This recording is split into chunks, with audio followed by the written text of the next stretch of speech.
오늘은 정관 완전정복 부칙 규정들을 살펴보도록 하겠습니다. 임원 보수 및 지급 규정부터 시작하도록 하겠습니다. 안녕하세요. 예, 안녕하세요. 네. 이번에는 정관에서 위임하는 규정들, 위임 규정에 대해서 한번 사례를 중심으로 한번 알아보도록 하겠습니다. 보통은 이제 정관에 직접적으로 임원 보수 규정 등을 넣기보다는 네. 별도의 위임 규정으로 만들어서 준비들을 하죠. 네.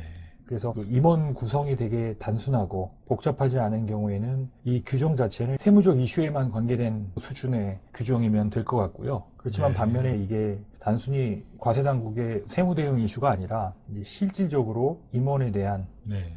인사제도 있잖아요. 네네. 인사제도의 일환으로 준비가 하는 거라면 보다 더 정교하게 준비가 돼야 되겠죠. 과거에 그 정관 컨설팅 하게 되면 솔직히 이 부분이 거의 핵심이었지 예, 않나요? 그래서 정관 컨설팅에 연관돼서 하는 거는 임원에 대한 뭐 HR 개념보다는 여러 가지 세법상의 이슈들 여기에 주로 무게를 두고 규정이 준비되어 있는 경우가 대부분이라고 볼 수 있을 것 같습니다. 네. 그래서 하나하나 이제 조문에 대한 구체적인 내용을 강론으로 좀 들어가면 일단 임원에 대한 적용 범위를 명확히 해주는 게 되게 중요하겠죠.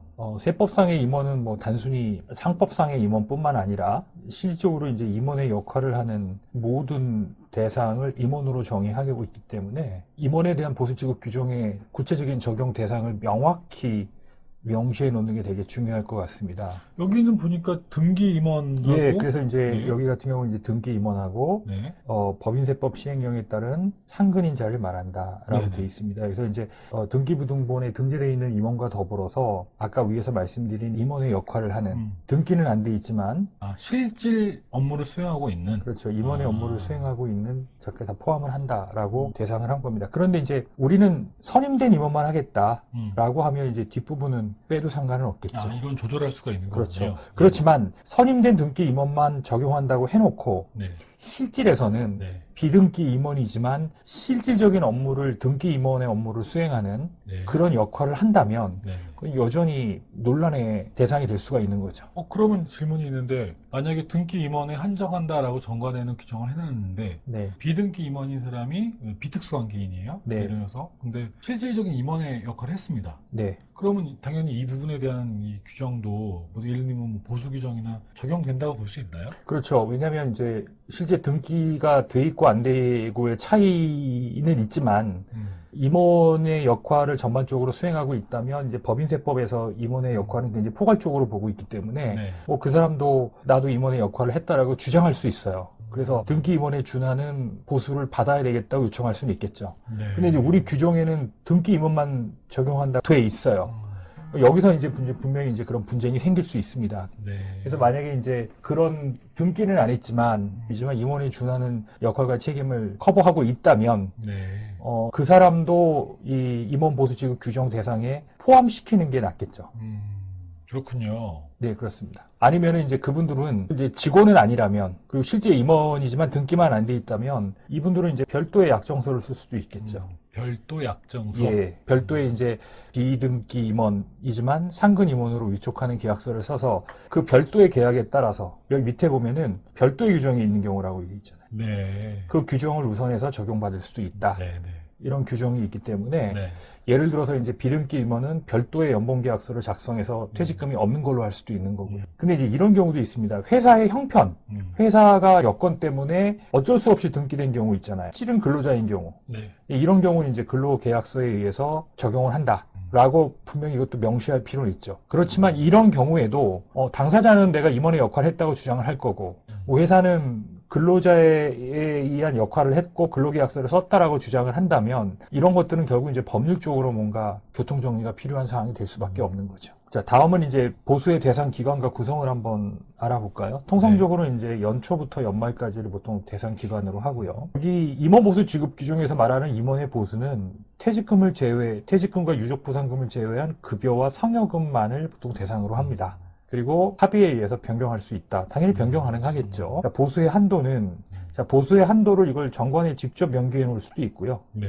아니면 이렇게 이제 별도의 위임 규정에다가 임원의 보수를 정할 필요 있겠죠. 둘 다 가능하다. 근데 이제 임원 보수 한도가 자주 바뀔 개연성이 있다면 위임 규정에다가 만들어 놓는 게 좋을 거고요. 정관 자체를 바꾸는 것보다는. 반면에 이제 처음에 임원 구성이 되게 단조롭고 향후에도 복잡해질 가능성이 없고 처음에 아주 충분히 넉넉하게 보수 한도를 정해놓는다면 처음부터 정관에 명기를 해놔도 무방할 것 같습니다. 이 한도액에 대한 기준은 명확하진 않죠. 이건 회사의 상황에 따라서. 예, 그렇습니다. 예. 네. 근데 이제 어쨌든 아시겠지만 임원의 보수는 회사의 주인인 주주가 결정해 주는 겁니다. 결국 회사의 이익 중에 임원들의 기여도를 인정해서 주주가 결정해서 주는 거니까 네. 그건 이사들끼리 알아서 해라 라고 할 수 있겠죠. 여하튼 그럼 회사 자체적으로 주주들이 결정할 수 있는 그렇죠. 부분이다. 네, 네, 네. 되겠네요. 다만 이제 이 보수 한도도 개별 직위별로 네. 이렇게 한도를 별도로 규정해 놓는 게 더 중요하겠죠. 차등을 둬서. 네. 그렇죠. 근데 만약에 이제 이 보수 한도를 초과해서 지급된 거는 어떤 문제가 있을까요? 그건 일단 법률에 위배되는 거죠.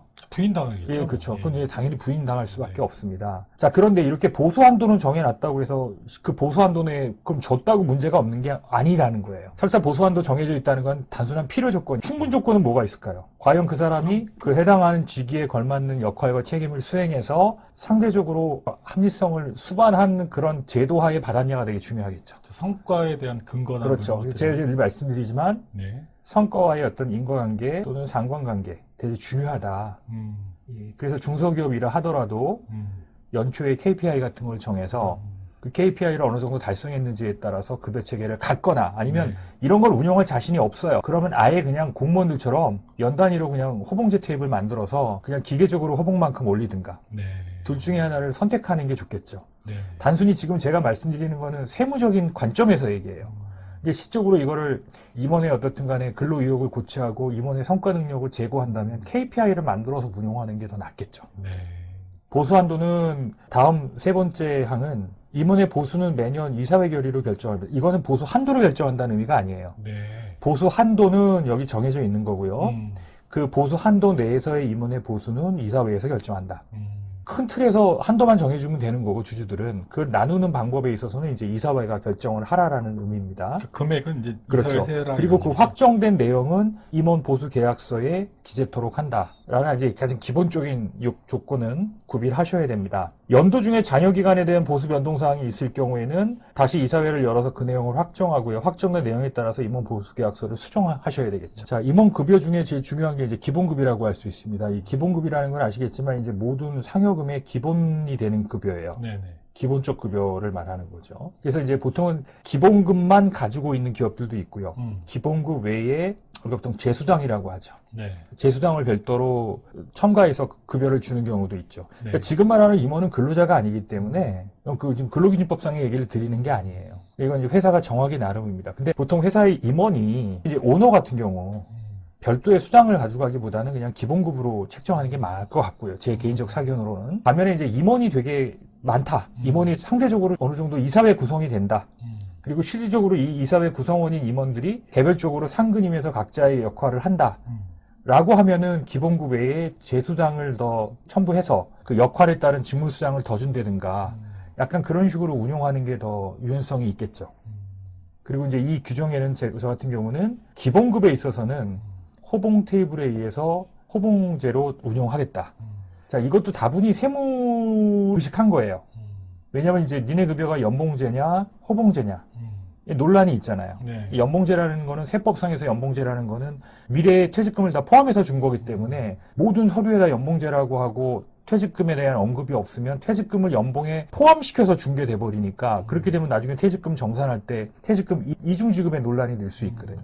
예, 그래서 HR 관점에서는 매년 성과평가를 해서 그 성과에 따른 연봉을 결정을 해서 위에 별도로 퇴직금을 주는 이런 개념으로 가는 게 맞고요. HR 개념을 도입하기에는 좀 무리수가 있는 경우는 단순히 그냥 세법적인 리스크만 고려한다면 아까 말씀드린 것처럼 그냥 단순히 호봉 테이블을 만들어서 1년 단위로 이제 호봉만큼만 상승을 시키는 경우.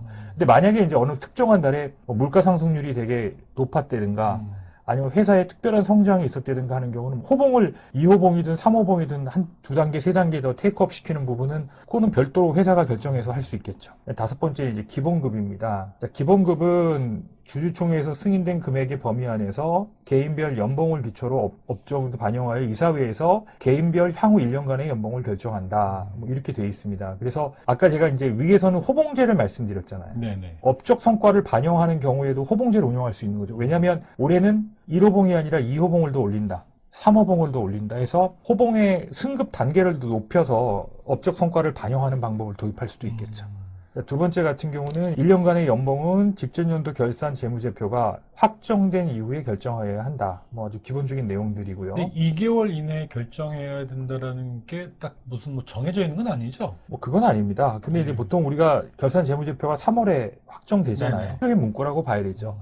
그럼 이제 적어도 5월 전에는 결정을 해서 집행을 해라. 대신에 그러면 결산은 3월인데 연봉 개시일은 1월부터잖아요. 1월부터 소급해서 진행을 해야 되겠죠. 그래서 보통은 이렇게 이제 결산이 확정된 후에 해도 되고요.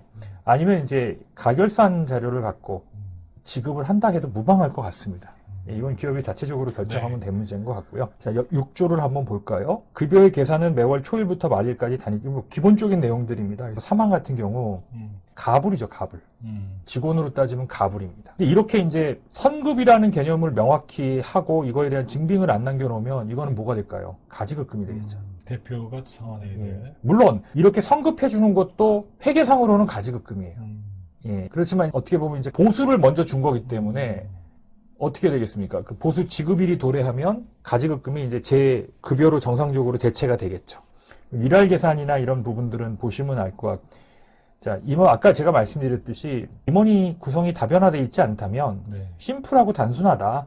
그냥 본인 포함해서 가족 중심이다. 그럼 이 임원이 선바뀜이 일어날 가능성이 거의 없는 경우에는 필요 없을 수는 있는데 뭐 임원이 계속 신규 임원이 생기고 퇴직 임원이 발생된다면 신규 임원에 대한 처리는 어떻게 할 거냐. 그 다음에 임원 같은 경우도 휴직할 수 있잖아요. 휴직자는 어떻게 할 거냐. 특히 이제 이 경우는 되게 중요하다고 볼 수 있는 게 그 임원 중에서도 중대한 질병, 사고로 휴직을 할 수도 있잖아요. 근데 임원 같은 경우는 이 사유에 따라서 이 휴직 사유가 퇴직금 중간정산 사유가 되기도 해요. 그렇죠. 그러면 퇴직금 중간정산 사유가 되려면 중대한 질병이라는 그 메디컬 증명도 필요하지만 또 뭐가 필요해요? 그 기간 동안에 내가 요양을 하느라 급여를 적게 받았다라는 것도 중요하잖아요. 요양을 하면서 급여는 다 받아갔다? 말이 안 되잖아요. 물론 이제 뭐 큰 대기업들은 옥중 경영이라는 말도 있습니다만 중소기업 같은 경우는 이 중대한 질병이라는 원인도 중요하지만 결과적으로 휴직을 하면서 급여를 덜 받아갔고 그거에 대한 이제 이런 근거 규정에 따라서 휴직급여를 받아갔다라는 그런 에비던스도 되게 중요한 사유가 되겠죠.